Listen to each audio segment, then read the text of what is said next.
मित्रांनो, तुमच्याकडे आयफोन असेल किंवा नवीन आयफोन घेतला असेल तर त्या आयफोन मध्ये तुम्ही या 4 गोष्टी अजिबात करू नका, नाहीतर तुमचा आयफोन लवकर खराब होईल.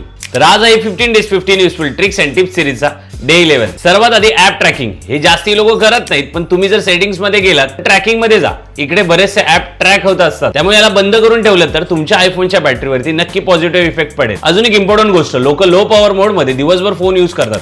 त्यांना वाटतं बॅटरी दिवसभर चालेल, पण असं होत नाही. उलट तुमचा फोन लॅगी होतो, तुमचा फोन स्लो डाऊन होतो. पण त्यामुळे आजच या गोष्टी करायचं बंद करा. अगदी जर तुमचा फोन 20% वर आला असेल तर तुम्ही नक्की लो पॉवर मोड मध्ये यूज करू शकता, पण दिवसभर अजिबात. नंबर 3, हे तर मी प्रत्येक टाइमला सांगतो, तुमच्या फोन मध्ये जे बॅकग्राऊंडला ऍप असतात ते तुम्ही 4 क्लोज करून टाकतात, ते अजिबात करू नका. कारण ओपन क्लोज मध्ये जास्त परफॉर्मन्सचा इश्यू होतो, जास्त बॅटरी जाते आणि फोन जास्त पॉवर खातो. अजून एक गोष्ट म्हणजे फोन चार्जिंग करताना लोक लो पॉवर मोड मध्ये ठेवतात, तर ते करणं बंद करा. लो पॉवर मोड मधून काढा आणि मगच चार्जिंग करा, आणि याचा फायदा तर होईलच आणि फोन गरम सुद्धा होणार नाही. तर मग तुमच्याकडे आयफोन असेल किंवा तुमच्या फ्रेंडकडे असेल तर तुम्ही हा व्हिडिओ सेव्ह करून त्याला नक्की शेअर करा. आणि अशाच इन्फॉर्मेटिव्ह आणि युजफुल व्हिडिओसाठी शुभम टेक मराठीला फॉलो कोण करणार.